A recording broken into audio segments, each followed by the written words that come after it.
এইভাবে তখন মানুষের তৈরিকার মতবাদের এদিকে যখন দৌড়ায়, মা বাপ যদি তাদেরকে না ফিরায়, জাহান্নাম থেকে বাঁচাবার জন্য যদি চেষ্টা না করে, কিয়ামতের দিন ওই সন্তানেরা জাহান্নামে, যখন জাহান্নামের অর্ডার তাদের হয়ে যাবে, তারা বলবে রব্বানা আরিনাল্লাযাইনি আদাল্লানা, হে আমার প্রভু, কে আমাদেরকে গোমরাহ করে দিল, মিনাল জিন্নি ওয়াল ইনসি, জিনের ভিতর থেকে মানুষের ভিতর থেকে, আমাদের নেতারা, আমাদের মা বাপ, আমাদের মুরব্বী, কারা আমাদেরকে বিভ্রান্ত করলো, তোমার রাস্তা থেকে সরাই দিল, ওরা কই? ওদেরকে নিয়ে আসো। আমাদেরকে এই খারাপ রাস্তা থেকে ফিরায় নাই, জাহান্নামের পথে চলেছি, আমাকে ফিরায় নাই। ও আল্লাহ, আজকে জাহান্নামে যাওয়ার আগে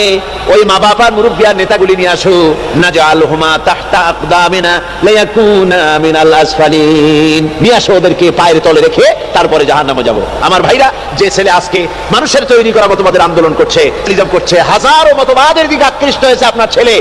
আপনার স্ত্রী, আপনার বোন, আপনার ভাই, আপনি জেনে শুনে